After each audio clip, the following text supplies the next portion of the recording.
Good morning, नमस्कार। मैं फिर से आपके समक्ष डॉक्टर सुषमा रानी आपके अनुष्ठान चैनल पर और चलते हैं क्लास में। आज की क्लास में जाने से पहले हम पहले कल का रिवाइज करते हैं।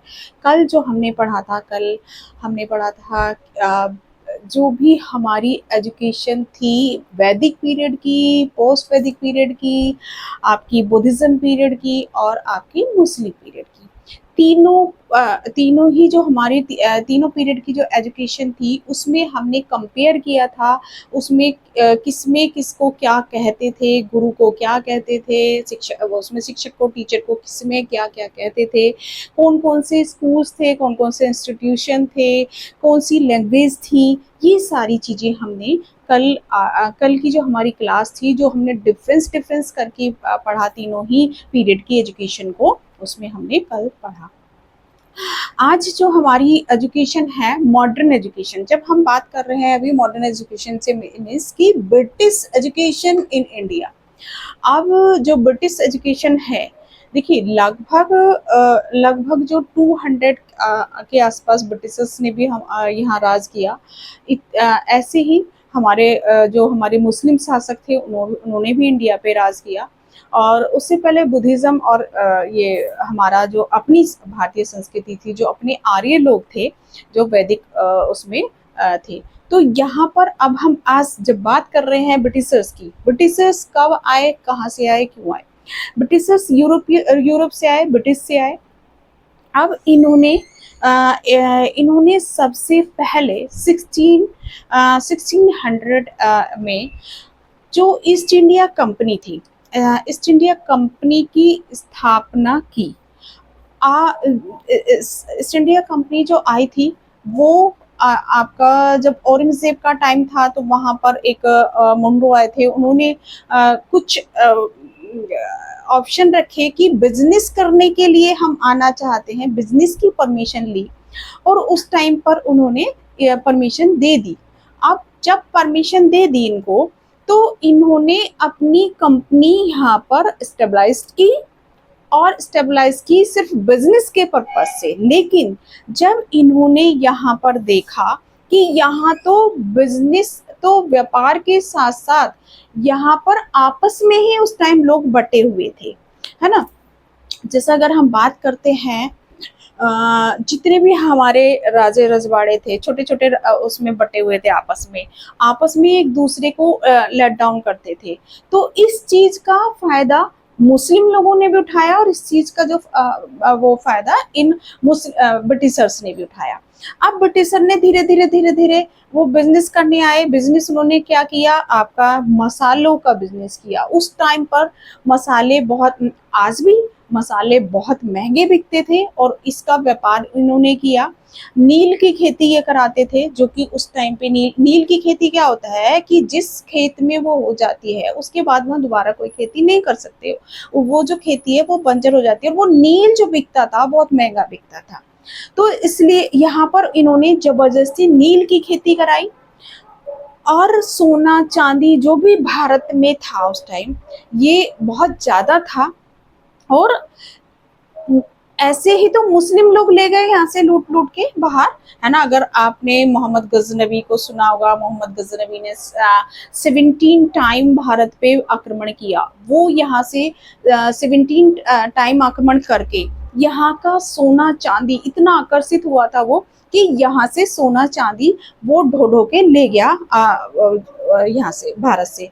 तो ऐसे ही इन्होंने भी यहाँ से जो मसाले थे, ये मसाले ले जाते थे और वहां पर उनका बिजनेस करते थे, महंगे रेट पर बेचते थे। यहाँ छोटे छोटे किसानों से उठाते, सस्ते में उठाते, या सस्ते में भी उठाते या फ्री में भी उठाते। और उस टाइम ये बड़ा लगान वाला टाइम था। लगान की, अगर आप लोगों ने लगान मूवी देखी होगी, लगान में कैसे ब्रिटिशर्स किसानों को परेशान किया, कैसे उनसे लगान लेते थे, कैसे उनसे खेती कराते थे, जबरदस्ती उनका सारी चीजें ले लेते थे। तो ये सारी चीजें हमने देखी। तो ये ब्रिटिश कंपनी आई 1600 में, स्टेबलाइज हुई इंडिया में, और तब से लेके और 1947 तक, 1947 यस 1947 तक, जब तक हमारा इंडिया, हम इंडिपेंडेंट हुए, ये रहे और यहाँ पर इन्होंने शासन किया। शासन किया। अब ये इसमें फादर ऑफ मॉडर्न एजुकेशन, भाई जब ब्रिटिशर्स आए तभी से हमारी मॉडर्न एजुकेशन मानी जाती है। अब इसके जो फादर हैं किसे माना जाता है, आपके चार्ल्स ग्रांट को, father of modern education in India, Charles grant. जो चार्ल्स ग्रांट थे, उन जब यहाँ पर आए वो, तो उन्होंने, उनको एक आइडिया आया कि यहाँ पर शिक्षा की व्यवस्था की जाए, शिक्षा को थोड़ा सा और प्रमोट किया जाए। तो इन्होंने यहाँ पर एजुकेशन की, मतलब आय व्यापार करने थे, और धीरे धीरे धीरे इन्होंने यहाँ पर अपना साम्राज्य स्थापित करना शुरू कर दिया। इन्होंने कॉलोनियों को अपने अंडर में ले लिया और ये रूल करने लग गए वहाँ पर। तो फिर इन्होंने सोचा कि हम यहाँ पर क्यों ना शिक्षा की व्यवस्था भी करें, शिक्षा एजुकेशन को क्यों ना यहाँ प्रमोट करें। तो 1781 में गवर्नर जनरल वॉरेन हेस्टिंग्स ने कलकत्ता में एक ये किया मदरसा, स्टेबलाइज्ड द कलकत्ता मदरसा। जो कलकत्ता में मदरसा है, क्योंकि उस टाइम पे जो राजभाषा थी जो वो थी आपकी फारसी। फारसी में मुस्लिम व्यवस्था थी इनसे पहले, तो फारसी में सारे कार्य होते थे। तो यहाँ पर इन्होंने एक व्यावहारिक ज्ञान के लिए मदरसा की स्थापना की।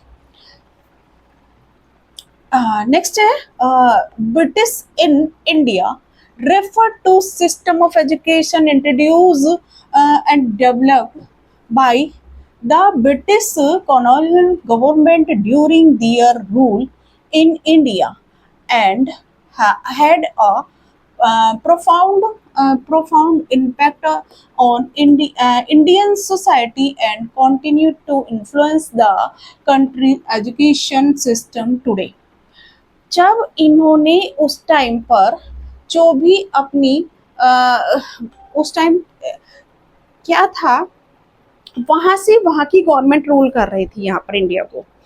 वहाँ से स्टार्टिंग में तो क्या हुआ, इन्होंने वहाँ से जो एजुकेशनिस्ट थे, जो मिशनरी थे, वो वहाँ भेजे, यहाँ भेजे, और वो ही यहाँ पर इंग्लिश का, अंग्रेजी का प्रचार प्रसार कर रहे थे। मिशनरी आते थे, वो यहाँ पर ईसाई धर्म ग्रहण कराते थे, इंग्लिश जबरदस्ती लोगों पर थोपते थे, जबरदस्ती पढ़ा कि आपको इंग्लिश में ही काम करना है, इंग्लिश ही पढ़नी है।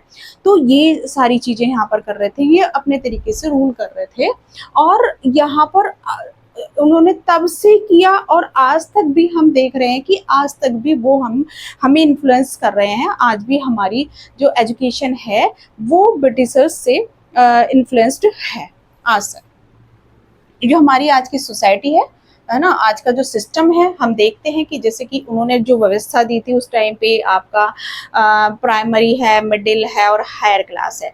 आज भी हमने वैसी ही एजुकेशन की हमारी व्यवस्था है, तो वही मॉडर्न एजुकेशन हमारी इन्फ्लुएंस कर रही है। अब प्री ब्रिटिश एजुकेशन की, जैसे कि हमने पढ़ा कि प्री ब्रिटिश एजुकेशन में क्या था, before British rule India had a rich tradition of indigenous education include Gurukul and madrasas, मठ और बिहार। तो जो ये एजुकेशन दी जाती थी ब्रिटिशर्स से पहले, जो ब्रिटिशर्स आए उससे पहले, आपकी अगर वैदिक पीरियड के जो इंस्टीट्यूशन थे वैदिक पीरियड में, वो गुरुकुल थे। उसके बाद आपके बुद्धिज्म का पीरियड आता है, तो यहाँ पर बिहार, मठ और बिहार थे, इनमें एजुकेशन प्रोवाइड कराई जाती थी। और उसके बाद मुस्लिम में मकतब और मदरसास थे। तो यहाँ पर थे। अब education focused on religious text, mathematics, astronomy, medicine and art. जो यहाँ पर बिफोर ब्रिटिशर्स जो फोकस किया गया, वो फोकस किया, जो एजुकेशन की व्यवस्था थी, एजुकेशन का जो सिस्टम था, वो हमारा रिलीजियस बेस्ड था। रिलीजियस को ज़्यादा फोकस किया जाता था। अगर हमारा वैदिक पीरियड है तो हमारी वेदों के आधारित एजुकेशन थी, वेदों से निकली हुई हमारी एक सिस्टम बनाया एजुकेशन का। ऐसे ही अगर हम बुद्धिज्म की बात करते हैं, तो जो बुद्धिस्टों के जो बौद्ध भिक्षुक थे, जो बुद्ध की शिक्षाएं प्रोवाइड कराई गई, वो भी धर्म बेस्ड थी, रिलीजियस बेस्ड थी। और उसके बाद आप और हाँ, वैदिक पीरियड में आपको एस्ट्रोनॉमी, मेडिसिन, आर्ट, इस सब की भी नॉलेज प्रोवाइड कराई जाती थी और स्किल्स डेवलप भी किए जाते थे। ऐसे ही सेम बुद्धिज्म पीरियड में कहीं ना कहीं स्किल्स में कमी आई थी। देन आपकी मुस्लिम पीरियड में भी यही था कि आपको ये ज्योग्राफी, मैथ और इसकी आर्ट, कला, पेंटिंग, इन सब की भी यहाँ पर एजुकेशन की व्यवस्था थी और ये व्यवस्था भी धर्म बेस्ड थी जिसमें कुरान की आयतें पढ़ाई जाती थी। तो यहाँ पर हमारी अभी तक की हमारा बिफोर ब्रिटिश एजुकेशन आ गई या प्री ब्रिटिश एजुकेशन हो गया। नेक्स्ट है introduction of British education. Of British education, the British introduced Western education in India to create a class of individual who would serve as intermediaries uh, between the rulers and ruled. ये जो education थी ये इन्होंने कराई, आपकी western education introduce कराई यहाँ पर। वेस्टर्न जो वहाँ ब्रिटिशर्स की एजुकेशन थी वही सेम पैटर्न वो यहाँ इंडिया में लेके आए। उन्होंने जो इंग्लिश की मतलब फोकस किया कि इंग्लिश का ही लिटरेचर यहाँ पढ़ाया जाए। इंग्लिश के ही जो भारतीय हैं, जो भारतीयों को संस्कृत की शिक्षा, पहले हिंदी और संस्कृत मतलब संस्कृत में शिक्षा दी जाती थी, संस्कृत में ना देके इन्होंने अपना लिटरेचर को फोकस किया, इंग्लिश लिटरेचर को, इंग्लिश में ही एजुकेशन का सिस्टम इन्होंने पूरा का पूरा बनाया। नेक्स्ट है और इन्होंने यहाँ पर जैसे भी जितने भी वहाँ से इनके ब्रिटिश से टीचर और जो वो आते थे, मिशनरी आते थे, वो क्या करते थे यहाँ पे, जितने भी मिशनरीज आते थे वो धर्म का प्रचार करते, अपने धर्म का प्रचार करते, ईसाई धर्म का प्रचार करते और ईसाई ही के अकॉर्डिंग एजुकेशन देते और ईसाई में हिंदुओं को कन्वर्ट करते और ऐसी शिक्षा का प्रचार प्रसार करते जिससे कि इनको जो जितनी भी हमारी जो ईस्ट इंडिया कंपनी थी उसको बेनिफिट हो। यहाँ पर ये कह रहे हैं ना क्लास, ये चाहते थे कि एक ऐसी क्लास तैयार हो, भारतीयों की एक ऐसी क्लास तैयार हो जो कि ब्रिटिश शासन का और मतलब ब्रिटिश का और इंडिया में जो ये शासन कर रहे थे, जो इंडिया में जितने भी इनके गवर्नर थे उसका मीडिएटर का काम करे, सारी चीजें कहते हैं ना, ये क्लर्क पैदा यहाँ पर कर रहे थे।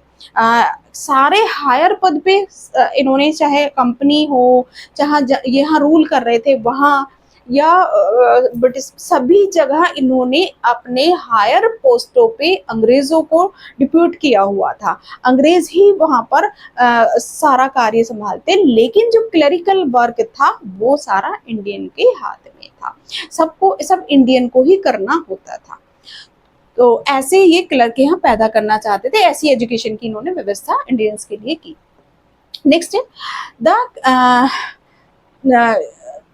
Chartered Act of 1813 allocated fund for promoting education, though there was debate over whether to use them for English or vernacular education.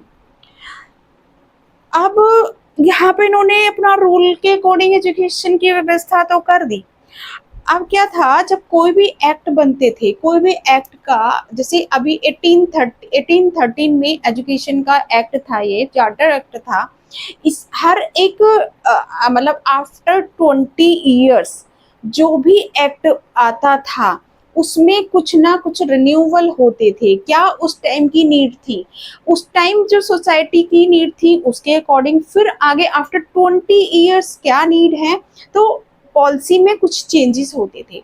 तो यहाँ पर ऐसे ही 1813 में एक चार्टर्ड एक्ट आया जिसमें एजुकेशन को प्रमोट करने के लिए 1 लाख की जो अमाउंट था वो एजुकेशन को प्रमोट करने के लिए ब्रिटिशर्स ने भेजा, जो कि आपका चार्टर्ड एक्ट भी था। अब इन्होंने अमाउंट तो डिपुट कर दिया कि आपको 1 लाख रुपया एजुकेशन पे खर्च करना है, लेकिन कैसे करना है और किस एरिया पे करना है वो इस एक्ट में क्लियर नहीं था कि आपको जो एजुकेशन की व्यवस्था है या एजुकेशन का जो लिटरेचर है, इंग्लिश लिटरेचर पर खर्च करना है या हिंदी लिटरेचर पर खर्च करना है, यहाँ पर इस चार्टर एक्ट में क्लियर नहीं था। कौन ये जितना 1 लाख की धनराशि इसमें फिक्स की गई उसका क्लियर ब्यौरा नहीं दिया गया। इसके चलते क्या हुआ, यहाँ पर 2 गुट बट गए। अब 2 गुट कौन से थे, एक तो पाश्चात्य वादी गुट था, एक पाश्चात्यवादी था, यानी कि एक भारतीय जो कि भारतीय लोग कह रहे थे कि जो एक ये एजुकेशन है जब भारत में आई है, एजुकेशन को भारतीयों के लिए आई है, भारत में प्रमोट होना है एजुकेशन को, तो क्यों ना भारतीय लिटरेचर पे खर्च किया जाए, क्यों आप इंग्लिश पे करोगे हैं। लेकिन अंग्रेज तो चाहते थे, क्योंकि अंग्रेज चाहते थे कि सिर्फ और सिर्फ इंग्लिश पढ़ाई जाए, इंग्लिश में ही सब कुछ यहाँ पर कार्य हो, इंग्लिश ही यहाँ की राजभाषा बने, इंग्लिश में ही सारे कार्य होने चाहिए। तो यहाँ पर 2 गुट बट गए, दोनों में ही इस चीज को लेके फाइटिंग शुरू हो गई। और इसके बाद फिर और एक्ट आए और काफी सारी चीजें हुई। अब ये जो चार्टर एक्ट था इसके जो नेक्स्ट आपका हम देखेंगे, इसमें आफ्टर 20 ईयर्स बाद आपका 1833 में एक और एक्ट आएगा, उसमें भी एजुकेशन को हम पढ़ेंगे, उसमें क्या कहा गया एजुकेशन पे। तो बट यहाँ पर ये एजुकेशन इन्होंने जो व्यवस्था की चार्टर एक्ट में, वहाँ वो क्लियरिटी ना होने की वजह से 2 गुट बट गए और दोनों में फाइटिंग शुरू हो गई। तो चलते हैं आज के लिए इसमें मैं हम फिर से कंटिन्यू करेंगे, जो भी हमारे भी एक्ट आएंगे इसमें 1833 का एक्ट आएगा, उसके बाद हमारा 1935 आगे जो भी एक्ट आएंगे हम इसमें पढ़ेंगे। आज के लिए इतना ही, चलिए चलते हैं, मिलते हैं फिर नेक्स्ट क्लास में। आपका अपना चैनल है, इसको शेयर करना ना भूलें, लाइक करना ना भूलें और ज़्यादा से ज़्यादा आप कमेंट्स कीजिए। Thank you.